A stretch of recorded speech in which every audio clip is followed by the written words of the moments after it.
सभी मसीही भाई बहनों को यीशु के नाम में शालोम, प्रेज द लॉर्ड, जय मसीह की। यीशु द सेवियर मिनिस्ट्री और प्रभु यीशु मसीह में आपका भाई जेम्स आप सभी का इस बाइबल अध्ययन कार्यक्रम में एक बार फिर से बहुत बहुत स्वागत और परमेश्वर का धन्यवाद करते हैं। मेरे प्यारे भाई बहनों, परमेश्वर का धन्यवाद है कि आज से हम पतरस की पहली पत्री का अध्ययन शुरू करने जा रहे हैं। एक छोटी सी प्रार्थना के साथ आज के अध्ययन को हम शुरू करेंगे। हालेलुया, धन्यवाद पिता परमेश्वर, धन्यवाद करते हैं आपके अद्भुत रीति वाले प्रेम के लिए जो आपने अपने इकलौते पुत्र को देखकर हम सभी पर प्रकट किया। धन्यवाद करते हैं महान पिता परमेश्वर आपके अनुग्रह, आपके महान प्रेम, आपकी तमाम आशीषों के लिए। धन्यवाद करते हैं इस बाइबल अध्ययन कार्यक्रम के लिए जिससे हम आशीषित हो रहे हैं। होने दीजिए महान पिता परमेश्वर, आज जब हम पतरस की पहली पत्री का अध्ययन शुरू करने जा रहे हैं, पवित्र आत्मा हमारी अगुवाई करे, सहायता करे, मदद करे, सत्य वचनों को सत्य रीति से सिखाए ताकि हम आपके ग्रहण योग्य बनने पाए। होने दे महान पिता परमेश्वर, सारी व्यवस्थाओं को हम आपके हाथों में सौंपते हैं। रिकॉर्डिंग किए जाने को, वचन को समझने और समझाए जाने को, हर एक बात को पिता हम आपके जोरावर हाथों में सौंपते हैं।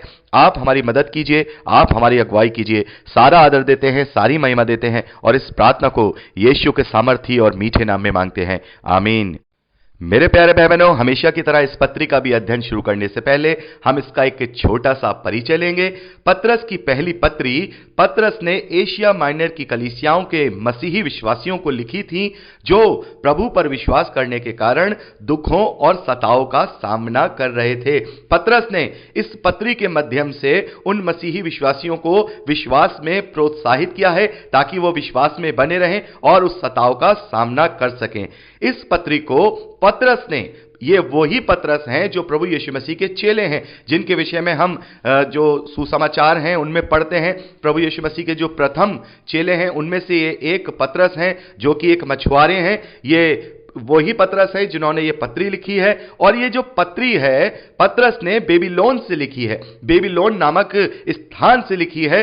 जब हम इसी पत्री के 5वें अध्याय 13वें वचन को पढ़ते हैं तो वहां पर लिखा है कि ये पतरस ये पत्र बेबीलोन से लिख रहे हैं या बेबीलोन में लिख रहे हैं। तो मेरे प्यारे भाई बहनों, इस बेबीलोन के विषय में जो दुनिया भर के जो स्कॉलर्स हैं उनमें अलग अलग राय है, क्योंकि हम जानते हैं जो प्राचीन काल में जो बेबीलोन था वो यर्दन के पार का जो एरिया है जिसे आज के समय में इराक और ईरान या जॉर्डन देश कहा जाता है, ये वही एरिया था जिसमें राजा नबूकदनेस्सर का राज्य था, जिन्होंने जो उस राजा नबूकदनेस्सर ने इजराइलियों पर हमला करके उन्हें कब्जा कर लिया था, ये वही एरिया है। तो बहुत सारे स्कॉलर्स का मानना यह है कि ये वही एरिया है, ये वही मेसोपोटामिया, इराक और ईरान का एरिया है जहां पर पतरस गए हैं और वहां पर प्रचार किया है। लेकिन मेरे प्यारे भाई बहनों, जब हम इस पत्री के लिखने की डेट को जो देखते हैं तो वहां पर हम पाते हैं ये अप्रोक्सीमेटली 64 एडी से 67 एडी के बीच में लिखी गई है।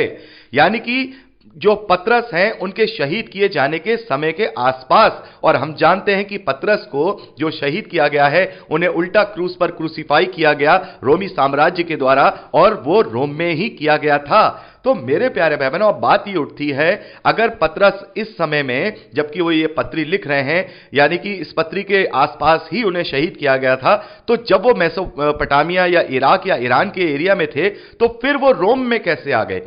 तो इन सब बातों को लेकर के जो बड़े स्कॉलर्स हैं वो इस बात को कहते हैं कि जैसा हम प्रकाशित वाक्य में देखते हैं बेबीलोन के विषय में, बेबीलोन का पतन, तो वहां पर हम देखते हैं जो मसीही विरोधी शहर है या मसीही विरोधी साम्राज्य है उसे बेबीलोन कह करके संबोधित किया गया है। यानी कि इस बात से पता चलता है कि जो रोम है, रोम को उस वक्त मसीही विश्वासी कोड वर्ड में बेबीलोन कहा करते थे क्योंकि उस वक्त बहुत बड़ा सताव हो रहा था। मेरे प्यारे भाई बहनों, रोम में एक बहुत बड़ी आग लगी थी 64 एडी के आसपास और पूरा रोम जल रहा था। और उस वक्त वहां का जो राजा था उसका नाम था नीरो। वो ये कहता था ये मसीह विश्वासियों की वजह से है और वो उन्हें पकड़ पकड़ के उनका सताव कर रहा था, उनको बुरी तरह से उनको परेशान कर रहा था। ये वो समय था।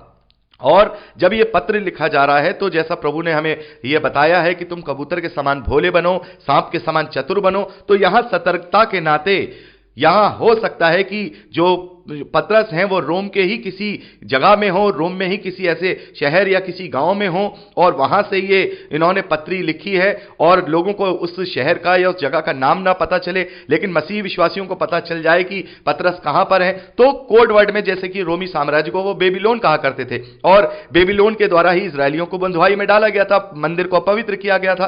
तो मसीह विरोधियों के रूप में बेबीलोन को देखा जाता था, और रोम को भी उसके उपनाम बेबीलोन से ही कहा जाता था।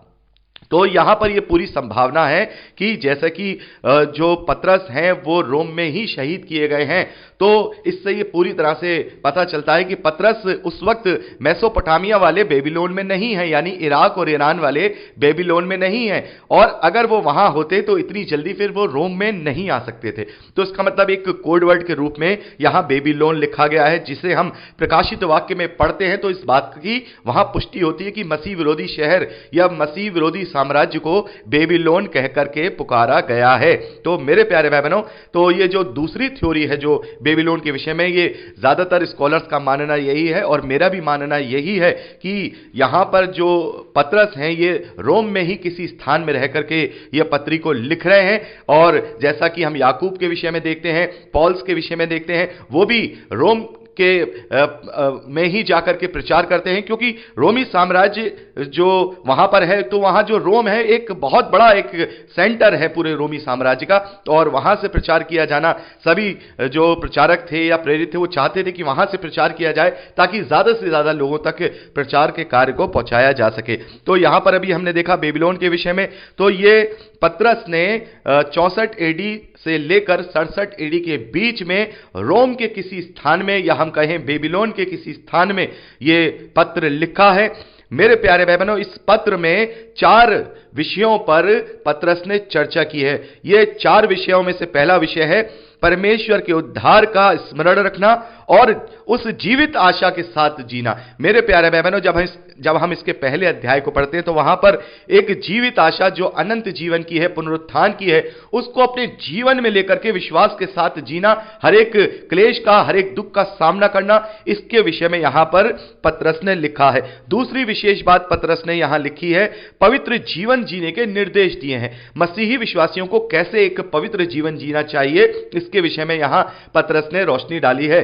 तीसरी चीज हम देखेंगे, मसीह विश्वासियों को दुख के समय में जो उनकी जिम्मेदारियां हैं, कलीसियाओं के प्रति, अपने व्यक्तित्व के प्रति जो जो जिम्मेदारियां हैं वो क्या क्या होनी चाहिए, यहां पर पतरस ने ये कलीसियाओं को लिखा है, मसीही विश्वासियों को लिखा है। और चौथी विशेष बात यहां पतरस ने लिखी है, मसीही विश्वासियों में जो उनकी दीनता है और जो उनकी सेवा है वो किस प्रकार की होनी चाहिए। ये सारी तमाम बातें पतरस ने इस पत्री में लिखी हैं। मेरे प्यारे भाई बहनों, जब हम इस पत्री को पढ़ते हैं तो दुखों में, क्लेशों में, सताओं में कैसे हम अपने आप को धीरजवंत बनाएं, कैसे एक मसीही चाल चलन के साथ अपने आप को मसीह के साथ उस जीवन को जिएं, कैसे उस जीवित आशा के साथ अपने जीवन को व्यतीत करें और उस अनंत मिरास को प्राप्त करें जिसका वादा हमसे प्रभु यीशु मसीह ने किया है। हम इसमें प्रबल हो सकते हैं, दृढ़ हो सकते हैं। तो आइए हम अपनी इस पतरस की पहली पत्री का अध्ययन शुरू करते हैं, और अब हम अगली रिकॉर्डिंग में अपने अध्ययन को आगे बढ़ाएंगे। तो प्रभु आपको आशीष दे। Praise the lord. जय मसीह की।